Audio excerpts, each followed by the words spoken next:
우리를 긍휼히 여기시는 하나님, 죄와 죽음의 무게를 짊어지고 가는 우리를 불쌍히 여기사 귀하신 외아들 예수 그리스도를 우리에게 보내어 주시고 십자가와 부활로 새로운 생명의 길을 열어주신 하나님께 감사와 찬송을 올려드립니다. 새벽의 새로운 날을 선물로 받을 때마다 우리가 정말 하나님께 받은 것이 무엇인지를 다시 생각하곤 합니다. 죽을 수밖에 없는 우리를 구원하여 주신 하나님, 죽음을 넘어서는 부활의 소망을 주셔서 이 땅의 어떠한 상황 속에서도 절망하지 않게 하시고 살게 하여 주시는 주님, 참 감사합니다. 하나님의 나라가 가까이 왔다. 회개하라, 복음을 믿어라. 주님께서 이 세상을 향하여 오고 오는 세대의 모든 사람들을 향하여 선언하신 이 말씀은 죽음과 절망이 만연한 세상에 사는 우리들에게는 소망의 말씀이 아닐 수 없습니다. 구멍 뚫린 난판선과 같은 배를 타고 언제 죽음에 잠길지 모르는 가운데 살고 있는 우리들에게 새로운 나라의 선포는 복된 소식입니다. 하나님, 이 복음을 믿게 하시고 이 말씀 붙잡고 주님께서 말씀하시고 이끄시는 그 나라로 즉시 모든 것을 버리고 들어가게 하여 주시옵소서. 혹시 하나님의 나라가 더디 임하듯 느껴질지라도 실망하지 않고 그 나라를 인내하며 꿈꾸게 하여 주시옵소서. 하나님의 은혜로 우리 안에서 창조되고 자라나는 그 하나님의 나라를 바라보며 하나님께 구원의 기쁨을 노래하는 우리 모두가 되게 하여 주시옵소서. 하나님, 우리가 걷는 믿음의 여정은 인간의 노력과 힘만으로는 도저히 갈 수 없는 길임을 살아갈수록 더욱 깊이 깨닫게 됩니다. 단단히 하나님을 믿고 있는 줄 알았는데, 주님을 굳게 붙잡고 있다고 생각했는데 작은 사건 하나에 여지없이 무너지는 우리들을 보게 됩니다. 하나님께서는 우리를 정말 오래 기다려 주셨는데 우리는 우리의 생각보다 하나님의 응답이 조금만 늦어져도 하나님을 향하여 불평을 하고 하나님을 의심하곤 하였습니다. 구원하여 주시고 은혜를 베풀어 주시는 분은 하나님이신데 도리어 여차하면 우리가 하나님을 버릴 것처럼 그렇게 하나님께 억지를 부릴 때가 얼마나 많았는지요. 하나님, 우리는 너무 자주 넘어지고 또 쓰러집니다. 우리를 불쌍히 여겨 주시옵소서. 하나님, 믿음은 인간의 힘이 아닌 성령님의 도우심이며 하나님의 손잡아 주심임을 가슴 깊이 다시 새깁니다. 우리가 하나님께 손을 내밀고 주님께서 우리의 손을 잡아주실 때 우리가 안전한 길을 가게 됨을 믿습니다.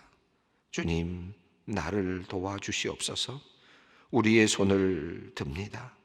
주님, 우리의 손을 잡아주시고 너는 나의 사랑하는 딸이라, 너는 나의 사랑하는 아들이라 말씀하여 주시옵소서. 하나님의 약속을 붙잡길 원합니다. 신실하신 하나님께서 우리에게 약속하여 주신 그 약속 붙잡고 믿음의 길을 가기 원합니다. 믿음의 선조들이 그러했던 것처럼 오늘도 믿음으로 약속을 붙잡고 삶의 길을 걷게 하여 주시옵소서. 성령께서 오늘도 우리를 지켜 주시옵소서. 하나님, 오늘 하루 동안에 우리에게 어떤 일이 일어날지 모르지만 하나님께서 함께 하시니 기대와 감사함으로 오늘을 시작하고 있습니다. 좋은 사람들 만나게 하시고 좋은 일이 생기게 하시며 도움의 손길을 경험케 하시옵소서. 괴로운 일은 하나님께서 주시는 평안으로 가려지게 하시고 해결되지 않은 문제는 눈이 녹듯 사라지는 은혜를 내려 주시옵소서. 건강을 위해 기도하는 모든 이들이 좋은 결과를 얻게 하시고 합격의 소식을 기다리는 이들이 감사한 마음으로 가득하게 하여 주시옵소서. 관계의 회복을 위하여 기도하는 사람들은 화해의 기쁨을 누리게 하여 주시옵고 갇힌 이들에게는 해방과 자유의 소식을 허락하여 주시옵소서. 오늘 바로 그런 일들이 일어나게 하여 주시옵소서. 하나님, 소망의 성도들을 위해 기도합니다. 오늘도 병상에 누워 하나님께 기도하며 재활의 장에서 몸을 움직이며 본래의 자리로 돌아올 날을 기다리는 성도님들을 하나님께서 기억하여 주시고 치료의 광선을 비추어 주시기를 기도합니다. 인간의 육체가 참으로 연약하오나 하나님께서 생명을 주시고 힘을 주시면 일어날 수 있사오니 주님께서 그들을 향하여 일어나라 말씀하여 주시고 기적을 허락하여 주시옵소서. 심한 복통으로 응급실에 실려간 남편을 위하여 기도하는 권사님이 있습니다. CT 결과 장마비가 왔다고 합니다. 관삽입 시술을 했는데 하나님의 도우심이 간절합니다. 치의의 손길로 함께하여 주시옵소서. 장의 압력이 낮아져서 속히 장이 회복되게 하여 주시옵소서. 이번 일을 통하여 남편도 아내도 더 깊이 온 가정이 하나님께로 나오는 귀한 역사가 있게 하여 주시옵소서. 오늘 부부가 나란히 무릎 수술을 받는 가정이 있습니다. 남편은 왼쪽 무릎 인공관절 수술을, 아내는 오른쪽 무릎에 생긴 염증을 긁어내고 철심을 박는 수술을 합니다. 수술 과정과 회복의 과정에 주님께서 직접 간섭해 주셔서 부부가 함께 주의 은혜를 간증케 하시고 속히 일상으로 돌아오게 하옵소서. 폐에 치명적인 균이 발견되어 치료 중인 아버지를 위하여 눈물로 기도하고 있는 권사님이 있습니다. 일주일에 3번 투석을 받으면서 내성균을 잡는 항생제를 계속 투여하고 있습니다. 폐 섬유화가 진행되지 않도록 지켜주시옵고 투여되는 약물이 효과가 있어 상태가 호전되게 하시며 건강을 회복하여 사랑하는 가족들이 기다리는 집으로 속히 돌아오게 하여 주시옵소서. 이제 말씀 앞으로 나아갑니다. 주님의 말씀이 내 발의 등이요 내 길의 빛이 되게 하심을 믿습니다. 말씀을 사랑하고 주야로 말씀을 묵상함으로 복 있는 자 되게 하여 주시옵소서. 악인들의 꾀를 따르지 아니하며 죄인들의 길에 서지 아니하고 오만한 자들의 자리에 앉지 않도록 주님 도와주시옵소서. 오늘도 살아계셔서 함께 하시는 우리 구주 예수 그리스도의 이름으로 기도드리옵나이다. 아멘. 오늘 우리에게 주시는 하나님의 말씀은 사도행전 21장 1절로 6절 말씀입니다. 사도행전 21장 1절로 6절 말씀 함께 봉독하겠습니다. 우리가 그들을 작별하고 배를 타고 바로 고스로 가서 이튿날 로도에 이르러 거기서부터 바다라로 가서 베니게로 건너가는 배를 만나서 타고 가다가 구브로를 바라보고 이를 왼편에 두고 수리아로 항해하여 두로에서 상륙하니 거기서 배의 짐을 풀려 함이러라. 제자들을 찾아 거기서 이레를 머물더니 그 제자들이 성령의 감동으로 바울더러 예루살렘으로 들어가지 말라 하더라. 이 여러 날을 지낸 후에 우리가 떠나갈새 그들이 다 그 처자와 함께 성문 밖까지 전송하거늘 우리가 바닷가에서 무릎을 꿇어 기도하고 서로 작별한 후 우리는 배에 오르고 그들은 집으로 돌아가니라. 아멘. 밀레도에서 에베소 장로들을 만나고 그곳에서 유언과도 같은 부탁을 했습니다. 지난 시간에 우리가 읽다가 또 함께 묵상하던 중에 잠시 이제 멈추었는데요. 오늘 그 내용도 함께 살펴보려고 합니다.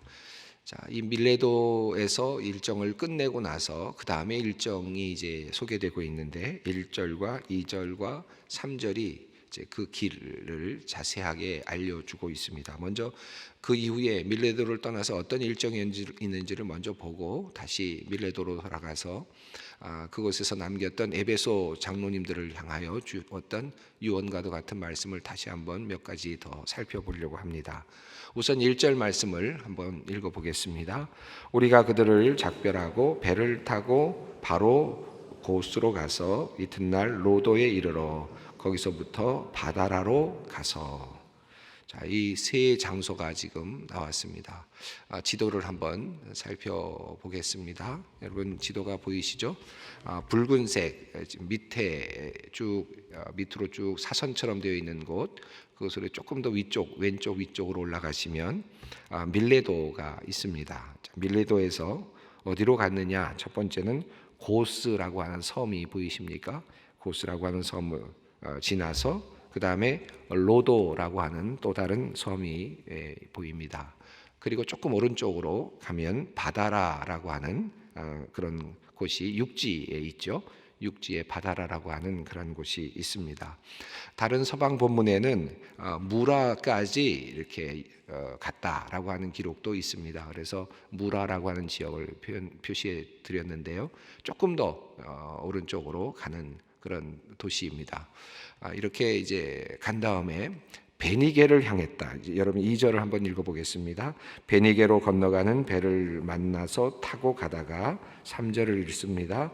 구브로를 바라보고 이를 왼편에 두고 수리라로 향하여 두로에서 상륙하니 거기서 배의 짐을 풀려 함이러라. 예, 다시 지도를 한번 보겠습니다. 여러분 그 지도에 보면 바다라라고 하는 곳에서 이제 출발을 해서 베니게로 건너가는 배라고 되어 있는데, 베니게의 수도라고 할 수 있을까요? 그 큰 도시가 이제 두로와 시돈입니다. 여러분 오른쪽에 밑에 보시면 두로라고 하는 곳이 있죠. 두로에 도착하는데 그쪽 지역이 이제 베니게 지역입니다. 베니게 지역으로 가려고 이제 배를 만나서 타고 갔다라고 합니다. 좀 더 구체적으로 항해의 그 방향까지도 알려주고 있는데, 보시면 3절에 구브로를 바라보고 이를 왼편에 두고, 구브로는 이 여러분 키프로스 섬인데 여러분 중간에 보이는 섬이죠. 사선으로 되어 있는 붉은색 줄의 가운데쯤에 있는 섬입니다. 구브로 섬을 바라보면서 이를 왼편에 두고, 그래서 여러분 이제 그 오른쪽으로 항해를 했다. 조금 더 지중해 쪽으로, 바깥쪽으로 이렇게 항해를 했다라는 뜻이겠습니다. 그래서 수리아 쪽, 수리아와 그리고 베니게 쪽으로 항해를 했다. 그러다가 아마도 수리아 방향은 좀 더 위쪽이니까 사선으로 내려오다가 조금 더 오른쪽으로 올라가다가 아마 조금 더 내려가지 않았을까 생각이 드는데, 수리아로 항해하여 두로에 상륙했다는 것입니다. 거기에서 배의 짐을 풀려 함이러라 이렇게 되어 있습니다. 자, 이렇게 밀레도에서 지금 항해를 하고 있는 내용입니다. 짧은 1절, 2절, 3절의 내용인데 사실은 굉장히 긴 여정이겠죠. 물론 앞서 있는 내용들은 하루 이틀 길의 백길이었고, 그 다음에 긴 백길을 통해서 빨리 서둘러서 지금 먼 길을 지금 가고 있습니다. 두로 지방까지 도착하는 내용이 오늘 본문의 내용입니다. 근데 앞서 우리가 읽었던 내용이 매우 중요해서 조금 다시 돌아가서 밀레도에서 에베소 장로들에게 거기 감독자들이죠. 그래서 목회자들로 이해하면 좋겠는데, 이 목회자들을 향하여 주신 말씀, 이 말씀이 굉장히 주옥과도 같은 말씀이고, 또 바울에게는 이제 다시 보지 못할 에베소 교인들을 향한 특별한 부탁의 말씀이었다고도 할 수 있겠습니다. 이 말씀을 우리가 어떤 자세로 읽을 것인가? 여러분 읽으시면서 우리 목회자는 이래야 돼, 우리 목사님은 이래야 돼, 이런 관점에서 볼 수도 있겠죠. 또 우리 교계 지도자는 이래야 돼, 이런 관점에서 볼 수도 있을 것 같은데, 물론 그것은 매우 중요한 해석의 방법이고 틀이겠습니다만은, 그러나 이 본문을 읽을 때 우리에게 유익한 방법은 우리 모든 성도들에게, 각자가 다, 우리 모두는 다 우리 주님 앞에서 또 대제사장의 역할을, 제사장의 역할을 하지 않습니까? 만인 제사장이라고 하니까 우리가 모두가 다 주님의 일꾼들이다라는 관점에서 본문을 보면 조금 더 우리들에게 적용할 일들이 참 많이 있다. 또 한편으로는 목회자로 적용하더라도, 또는 교회의 지도자들을 놓고 적용하더라도 이해할 수 있는, 목회자들이 이런 일을 하는구나 하는 것을 또 이해할 수 있는 그런 본문이기도 합니다. 특별하게 28절, 29절, 30절에 있는 말씀 속에서 특별히 이제 그 사도 바울이 주의하라고 가르쳤던 내용은 무엇이었느냐 하면, 이리가 여러분 가운데로 들어올 것이다. 그리고 여러분 중에서도 어그러진 말을 하는 사람들이 꼭 나올 것이다. 이 말씀은 무슨 뜻일까요? 반드시 있다. 반드시 있다. 그런 하나의 예언과도 같은 말씀이고, 이것은 역사적으로도 끊임없이 교회 안에서 경험되었던 일입니다. 바깥으로부터 이리가 들어오고요. 그리고 안에서도 또 다른 생각을 가진 사람들이 자기 자랑에 이끌려서 사람들을 교란시키는 말들을 하는 경우들이 상당히 많이 있습니다. 우리가 이런 경우들을 많이 보게 되는데, 아주 악한 의도를 가지고 들어와서, 이단들과 같은 존재들이 악한 의도를 가지고 들어와서, 신천지 같은 경우는 이제 추수꾼이라고 하는 이름으로 아예 들어와서 추수하려고 왔다, 뺏어가려고 왔다, 아예 대놓고 그렇게 이름까지도 붙이고 그들을 훈련시키지 않습니까?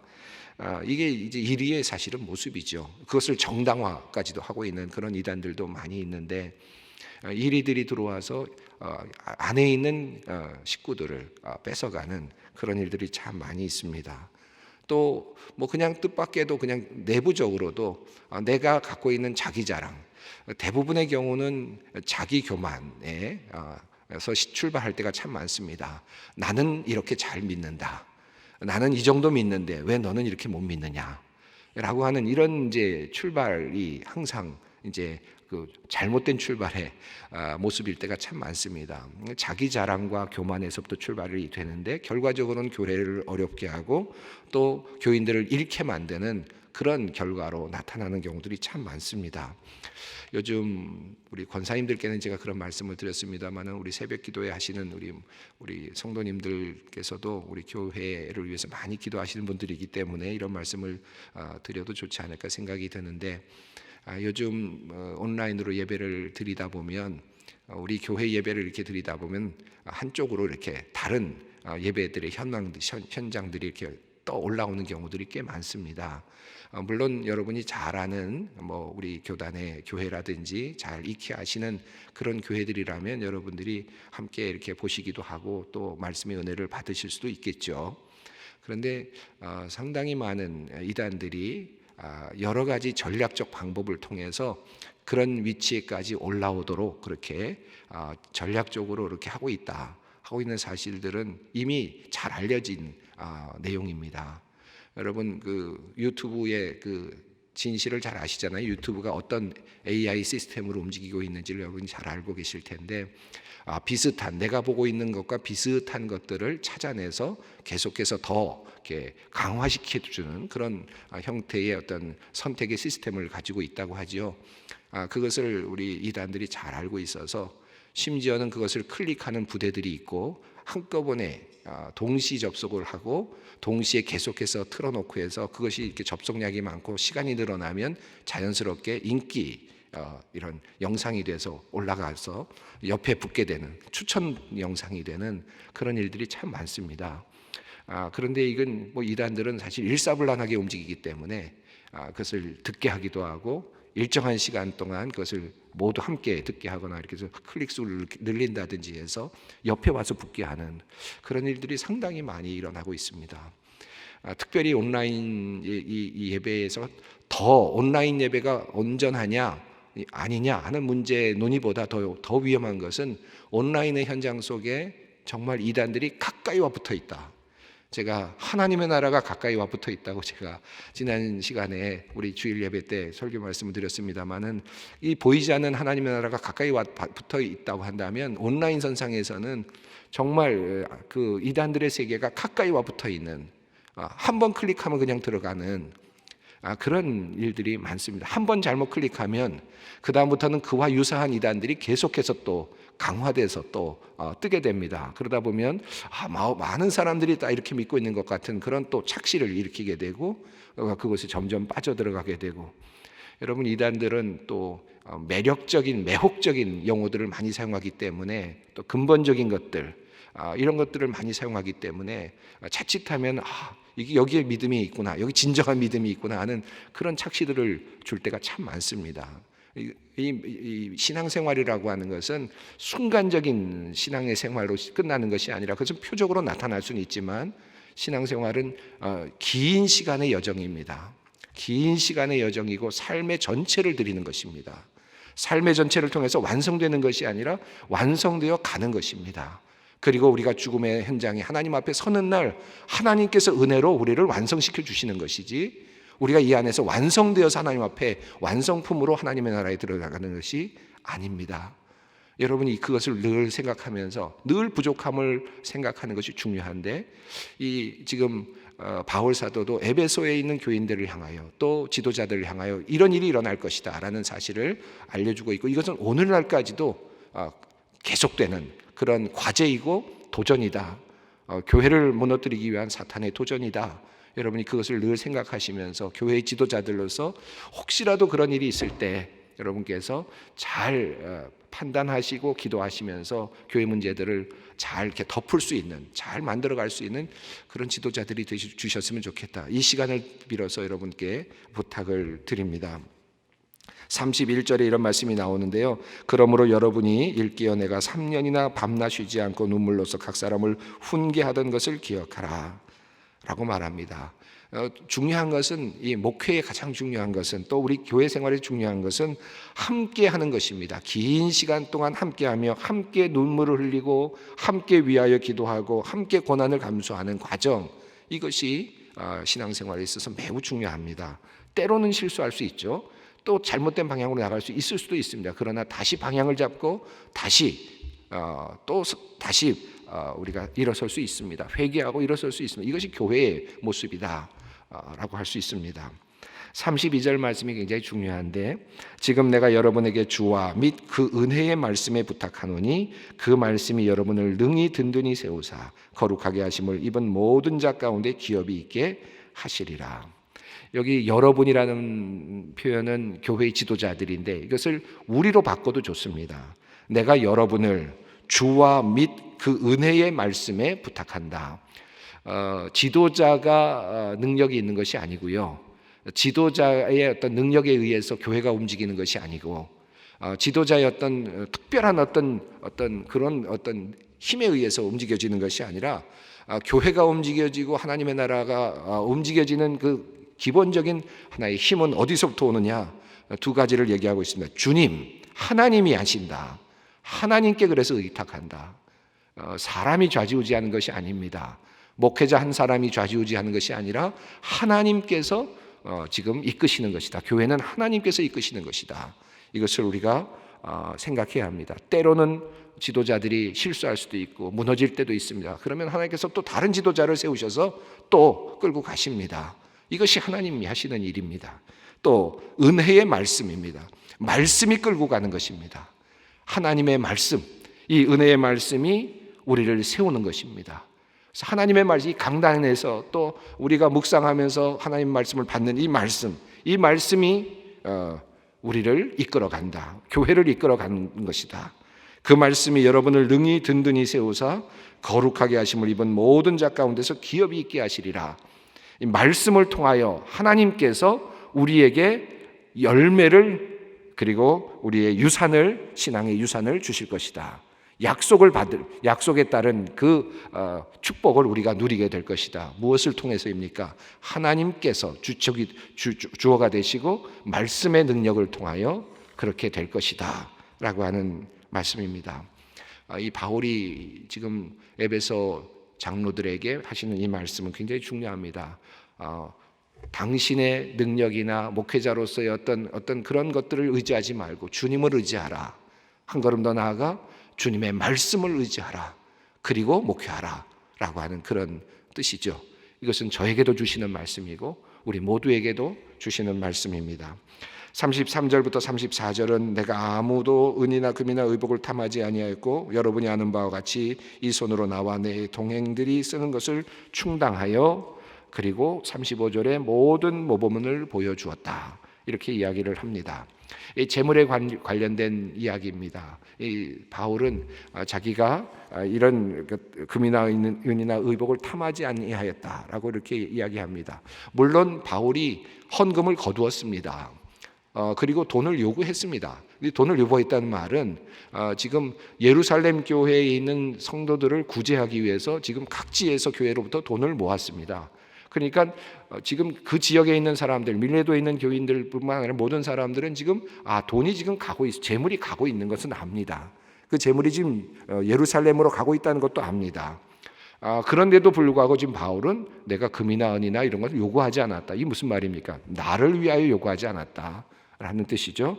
그리고 나를 위하여 쓰려고 하는 것이 아니라 어떻게 쓰겠다는 겁니까? 약한 사람들을 돕고 그리고 그런 사람들에게 이 재물이 쓰여질 수 있도록 하기 위해선 내가 지금 이 헌금을 받아서 쓰고 있다라고 하는 뜻이죠. 그래서 여기서 지금 바울은 나 자신을 위해서 재물을 쓰지 않았다. 이것은 모범으로 보여달라는 것입니다. 목회자에게 또는 우리들에게 주님께서 요청하시는 하나의 중요한 내용이죠.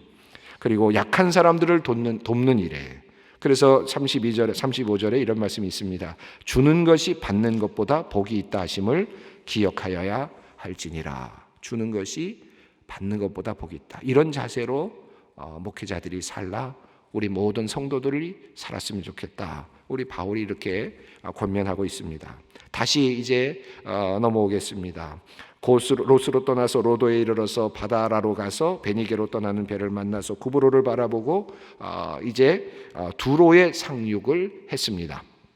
자, 두로에 상륙하자 7일 동안 두로에 머물게 되었는데 왜 7일 동안 머물게 되었는지는 정확하게 이유가 나오지 않지만 이곳에서 한 가지 사건이 일어났습니다. 제자들을 찾아 거기서 이레를 머물더니 4절이죠. 그 제자들이 성령의 감동으로 바울더러 예루살렘에 들어가지 말라 하더라. 이 말씀이 어떤 의미일까? 이것은 성령이 들어가지 말라고 한 것인가?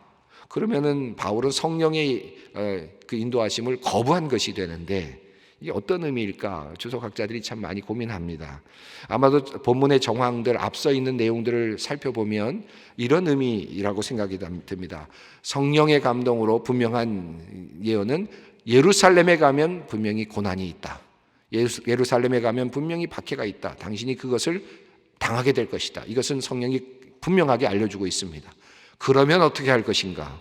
여기에 대해서 제자들은 뭐라고 말합니까? 그곳에 들어있는 분들은 성령의 감동을 알고 통해서 그 사실을 알게 된 그들은 예루살렘에 들어가지 말라고 인간적인 그런 요청을 하는 거죠. 인간적인 조언을 하고 있습니다. 그러나 바울은 지금 하나님의 뜻을 알고 있습니다. 가야 된다라고 하는 그 하나님의 명령을 이미 갖고 있습니다. 그래서 그는 작정하고 예루살렘으로 가기로 했다. 이미 앞서 있는 본문이 그렇게 말씀하고 있습니다. 오늘 우리 이 본문을 통해서 지금 여전히 참다운 하나의 지도자의 모습을 보여주고 있는 바울의 모습을 우리가 보며 또 에베소 장로님들에게 주고 있는 또 은혜로운 권면의 말씀을 우리가 살펴보았습니다. 우리들의 삶에 비추어 보면서 오늘 우리 모두가 기도의 자리로 나아가기 원합니다. 함께 기도하겠습니다. 하늘에 계신 우리 아버지, 아버지의 이름을 거룩하게 하시며 아버지의 나라가 오게 하시며 아버지의 뜻이 하늘에서와 같이 땅에서도 이루어지게 하소서. 오늘 우리에게 일용할 양식을 주시고 우리가 우리에게 잘못한 사람을 용서하여 준 것 같이 우리 죄를 용서하여 주시고 우리를 시험에 빠지지 않게 하시고 악에서 구하소서. 나라와 권능과 영광이 영원히 아버지의 것입니다.